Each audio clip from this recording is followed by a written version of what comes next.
Sudah Kang, udah mulai direkam.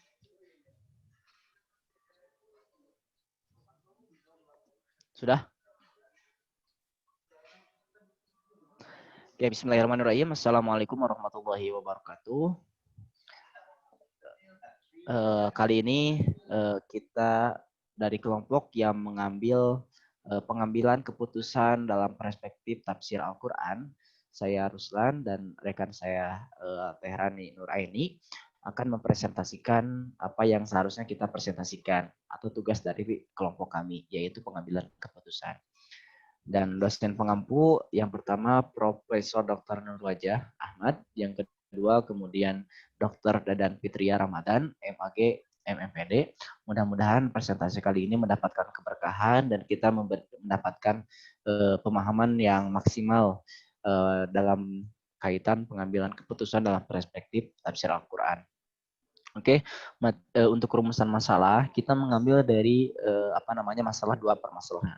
Yang pertama itu itu pengambilan keputusan, dan yang kedua itu bagaimana pengambilan keputusan dalam perspektif tafsir Al-Quran. Kemudian untuk pembahasan yang pertama dari pengambilan keputusan yang akan dijelaskan oleh Tehrani Nuraini. Mangga Tehrani. Terima kasih atas kesempatannya. Baik, yang pertama yaitu pembahasan tentang pengertian pengambilan keputusan. Nah, sebelum kita masuk ke pengambilan keputusan dalam perspektif tafsir Al-Quran, ada baiknya kita mungkin kenalan dulu apa itu pengambilan keputusan. Nah, yang pertama, pengambilan keputusan merupakan sebuah hasil atau jawaban dan proses pemilihan. Setiap usaha mengakhiri proses berpikir. Hasil dari pengambilan keputusan ialah keputusan. Nah, pengambilan keputusan menekankan kepada ketepatan dalam pemilihan alternatif-alternatif keputusan yang ada. Hal ini dikarenakan pengambilan keputusan memiliki pengaruh dan dampak terhadap kelangsungan organisasi sekolah. Pengertian yang lain juga dijelaskan oleh Rohaiti dalam bukunya Sistem Informasi Manajemen Pendidikan, bahwa pengambilan keputusan adalah pemilihan alternatif perilaku dari dua alternatif atau lebih. Tindakan pimpinan untuk menyelesaikan masalah yang dihadapi dalam organisasi, yang dipimpinnya dengan melalui pemilihan satu di antara alternatif-alternatif yang dimungkinkan. Nah, mungkin pengertian pengambilan keputusan menurut Rohaiti seperti itu. Untuk selanjutnya, kita langsung saja kepada pengambilan keputusan perspektif tafsir Al-Quran. Nah, untuk yang pertama, kami di sini mengambil ayat Al-Quran surat Al-Baqarah ayat 233. Slide-nya kan?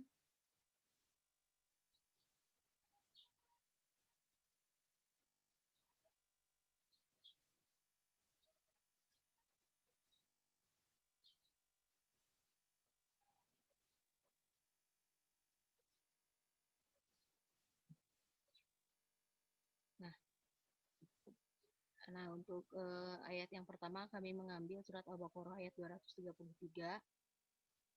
A'udzubillahi minasyaitonirrajim.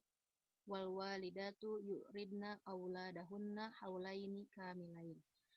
Liman aroda ayyutimma rodo'ah wa 'alal mauludi lahu rizquhunna wa kiswatuhunna bil ma'ruf.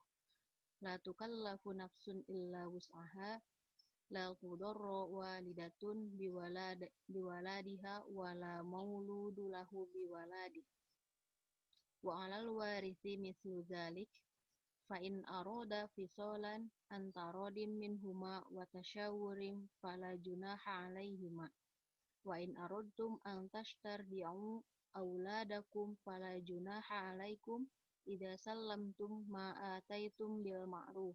Wattaqullaha wa'lamu annallaha bima ta'maluna basir. Yang artinya, para ibu hendaklah menyusukan anak-anaknya selama 2 tahun penuh, yaitu bagi yang ingin menyempurnakan penyusuan dan kewajiban ayah memberi makan dan pakaian kepada para ibu dengan cara yang ma'ruf. Seseorang tidak dibebani melainkan menurut kadar kesanggupannya. Janganlah seorang ibu menderita kesengsaraan karena anaknya dan seorang ayah karena anaknya. Dan waris pun berkewajiban demikian.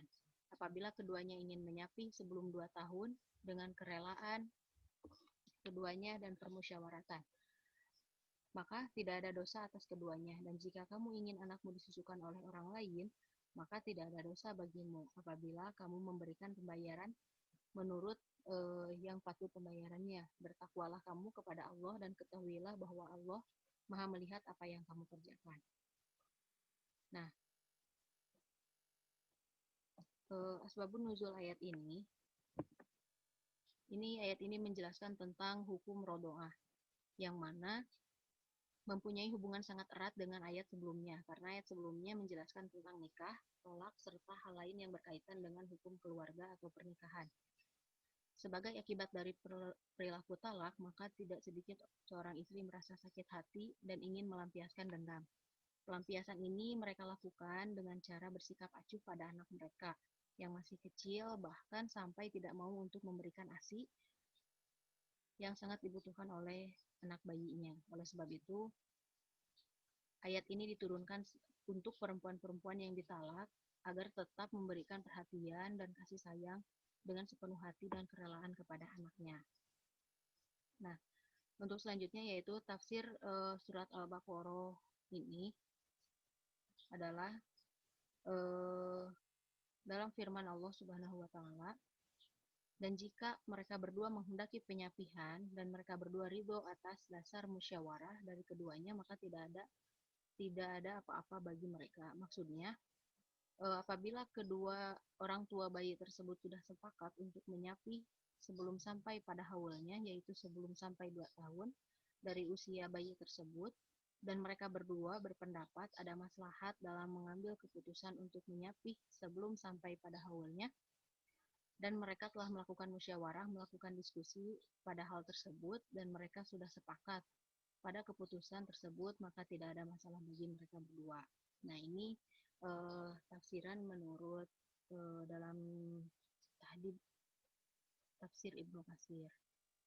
Nah, ayat ini membicarakan bagaimana seharusnya hubungan suami istri dalam mengambil keputusan yang berkaitan dengan rumah tangga dan anak-anaknya. Seperti soal menyapih anak. Nah, di sana Allah memberikan petunjuk agar persoalan itu dan juga persoalan rumah tangga yang lainnya untuk dimusyawarahkan antara suami dan istrinya. Nah, untuk selanjutnya tafsir kontekstual. Nah, dalam konteks manajemen, ayat ini berkaitan dengan proses pengambilan keputusan atau decision making. Nah, keterkaitannya itu sebagai berikut. Yang pertama, dari kata tasyawur yang berarti permusyawaratan. Nah, dalam sebuah organisasi, tentunya proses pengambilan keputusan itu dilakukan dengan musyawarah yang melibatkan orang-orang yang terkait dan untuk memberikan masukan dan pendapat dalam masalah tersebut. Kemudian yang kedua yaitu kata antarodin yang berarti dengan kerelaan atau saling ridho. Nah, dalam pengambilan keputusan ini tentunya tidak semua pendapat yang diusulkan dalam musyawarah bisa diambil sebagai keputusan akhirnya. Maka perlu antarodin, perlu saling rela atau perlu saling ridho yang dihadirkan dalam musyawarah ini untuk menerima keputusan akhir jika tidak sesuai dengan apa yang sudah diajukan gitu. Nah, mungkin itu dari ayat Al-Baqarah, surat Al-Baqarah ayat 233. Nah, untuk selanjutnya mungkin saya serahkan kembali kepada Kang Ruslan untuk pembahasan selanjutnya.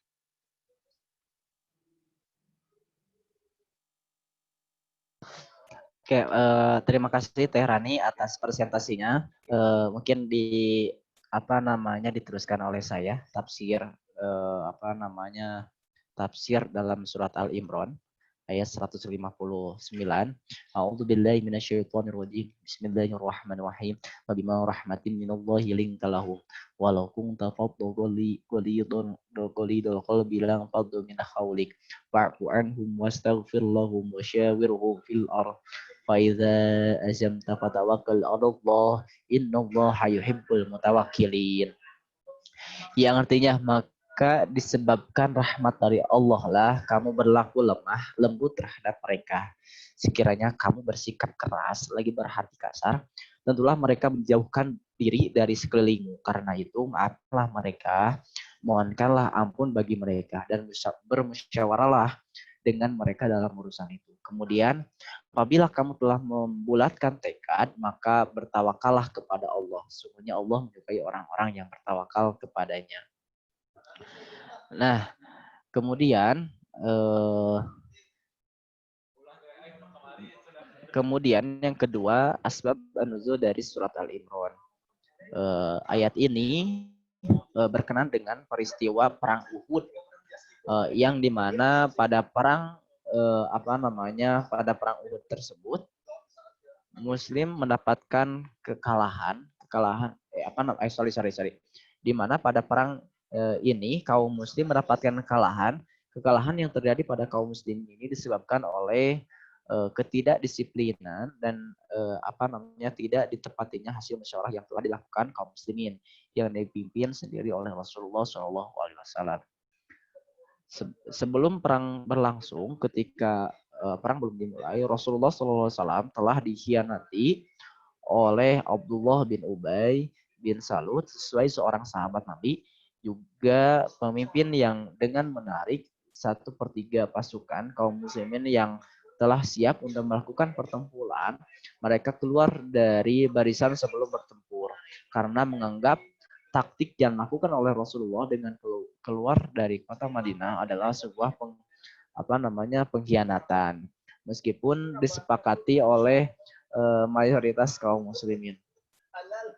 Kemudian sebab dari kekalahan kaum muslimin yang paling penting adalah ketika pasukan pemanah yang dipimpin oleh Abdullah ibn Zubair dengan jumlah pasukan sekitar 50 orang, kurang lebih 50 orang, yang telah disepakati untuk ditempatkan oleh Rasulullah di atas gunung Uhud yang konsisten, di mana mereka memutuskan untuk turun dari gunung Uhud. Padahal belum ada perintah untuk meninggal gunung tersebut. Jadi pada saat itu para sahabat atau para tentara Rasulullah SAW pada saat itu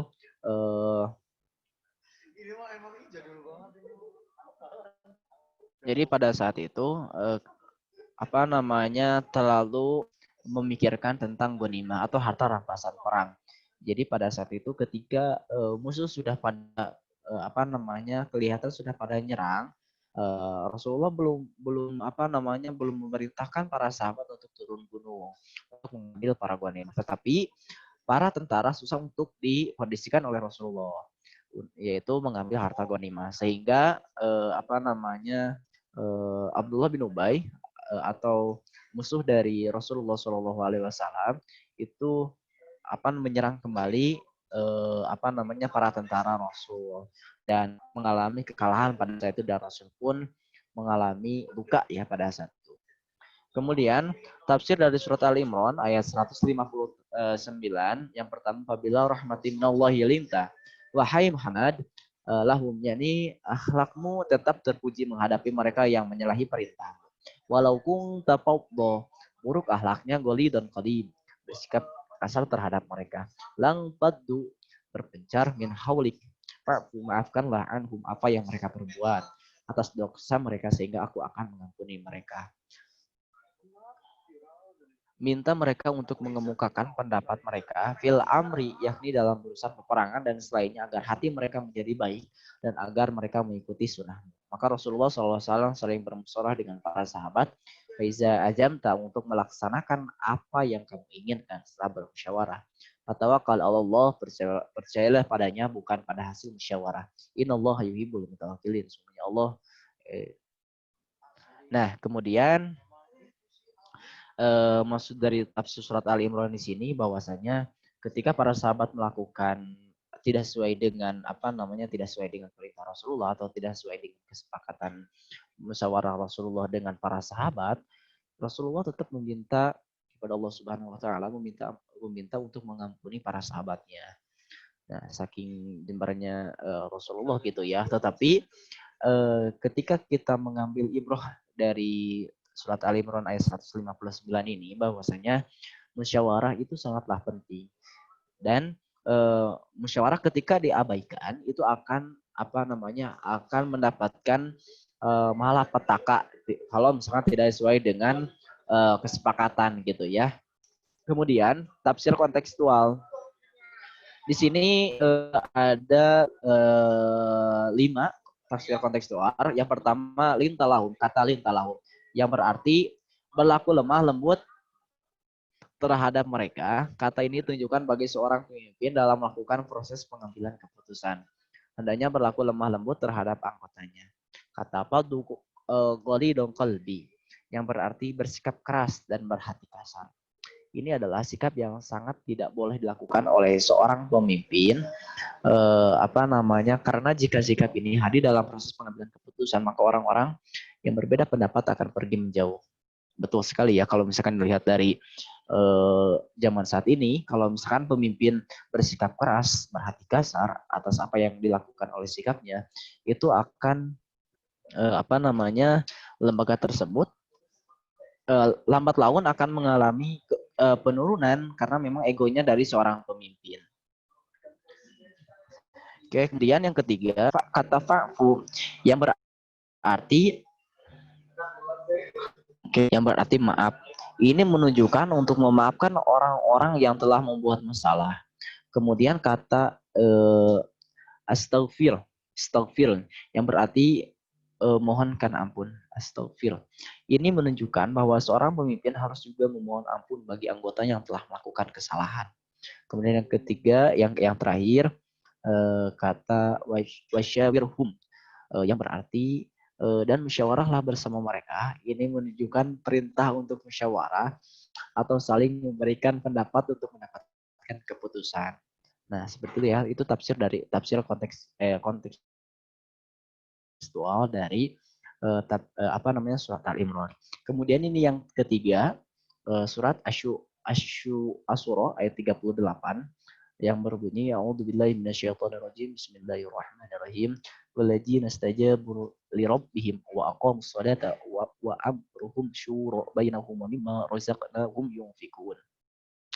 Artinya, dan bagi orang-orang yang menerima atau mematuhi seruan Tuhannya dan mendirikan sholat, sedang urusan mereka diputuskan dengan musyawarah antara mereka dan mereka menafkahkan sebagian dari rezeki yang kami berikan kepada mereka. Ini surat Asy-Syu'ara ayat ke-38. Di sini kita mengambil dari yang pertama asbab an-nuzulnya, kemudian tafsir dari surat Asy-Syu'ara ayat 38, yang ketiga tafsir tekstual, yang terakhir adalah analisis dari surat Asy-Syu'ara. Ini yang poin terakhir itu adalah hipotesa dari penulis itu sendiri ya.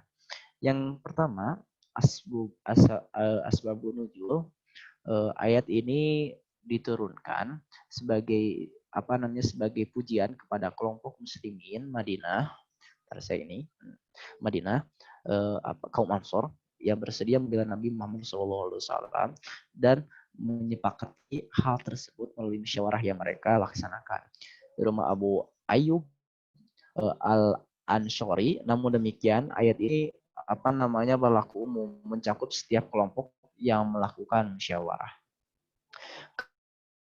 Kata amruhum, di sini atau urusan mereka menunjukkan bahwa yang mereka musyawarahkan adalah hal yang berkaitan dengan mereka serta yang berada dalam wewenang mereka, karena itu masalah ibadah mahdhah atau murni yang sepenuhnya berada dalam wewenang Allah, tidaklah termasuk hal-hal yang dapat dimusyawarahkan. Jadi sangatlah penting ya musyawarah itu. Bukan hanya terkait dengan hukum agama, dengan urusan agama saja musyawarah. Dalam urusan rumah tangga pun musyawarah itu harus ada. Dan di sini dalam surat Asy-Syu'ara, surat Al-Baqarah, kemudian di surat Al-Imran menjelaskan, sangat memperkuat sekali bahwasanya sangatlah penting untuk kita untuk melakukan musyawarah. Kemudian di sini tafsir kontekstual saya ngambil dari 4. Yang pertama itu kemana tentang kekuasaan Allah ya Maha Esa dengan menerangkan kejadian langit dan bumi, turunnya hujan, berlayar kapal, lautan dengan aman dan sebagainya. Allah memberikan rezeki kepada hambanya dengan ukuran tertentu sesuai dengan kemaslahatan mereka dan sesuai pula dengan hikmah dan ilmunya.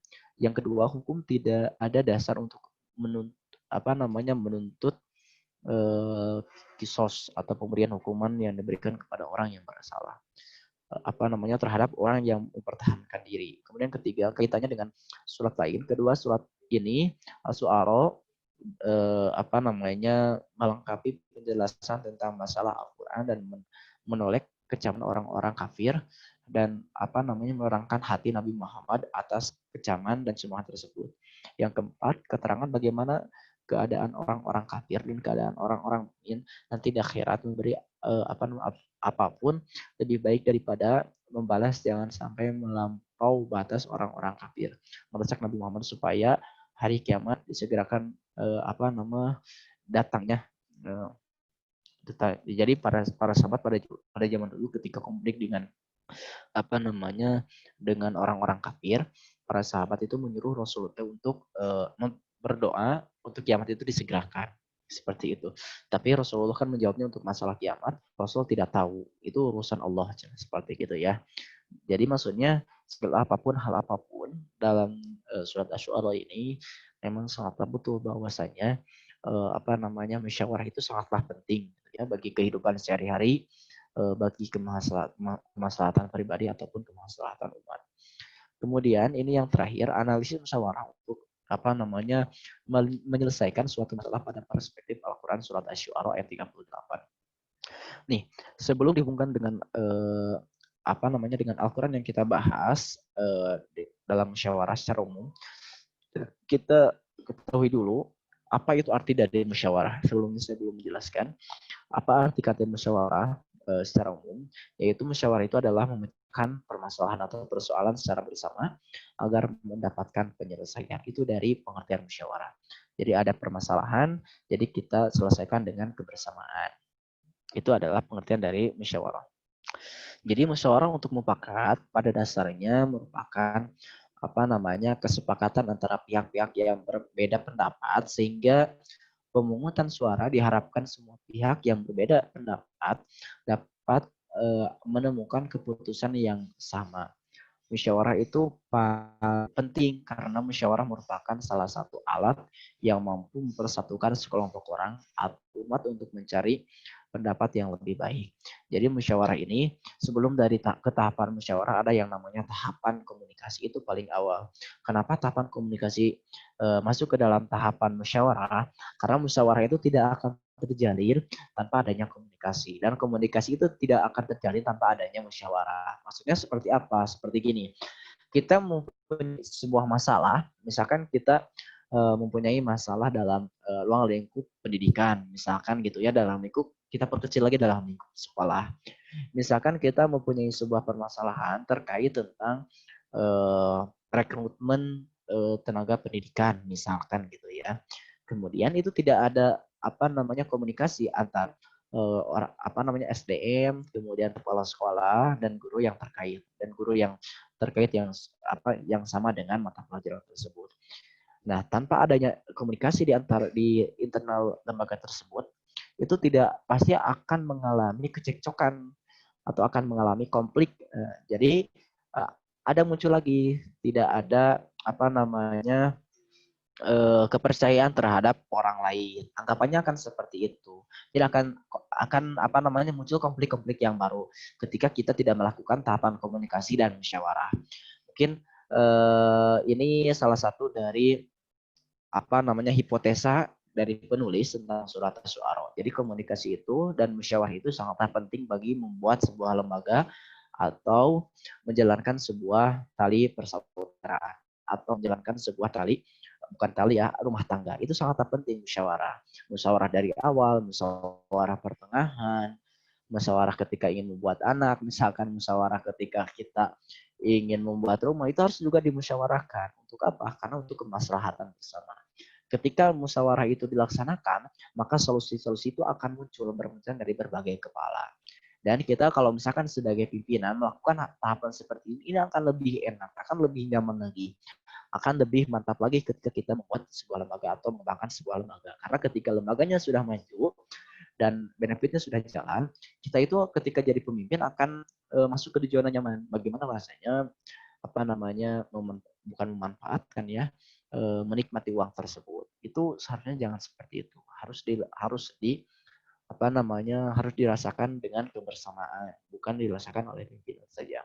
Mungkin itu yang kami bisa sampaikan. Alhamdulillahirabbil alamin. Saya selaku moderator memohon maaf atas segala ucapan yang tidak berkenan dan mohon maaf bila banyak salahnya karena kami sedang belajar dan kesalahan itu hanya milik setan dan setan selalu iblis dan selalu apa namanya selalu berusaha untuk kita melakukan kesalahan. Mungkin itu adalah salah satu kebersihan daripada setan tersebut ya, dan kebaikan itu tetap datang dari Allah Subhanahu wa taala. Mohon maaf sekali lagi, ditutup dengan doa dengan kifaratul majlis. Allahumma bihamdika asyhadu an la ilaha illa anta astaghfiruka wa atubu ilaik. Mohon maaf saya Ruslan dan teman saya Tehrani akan izin mengundurkan diri. Assalamualaikum warahmatullahi wabarakatuh.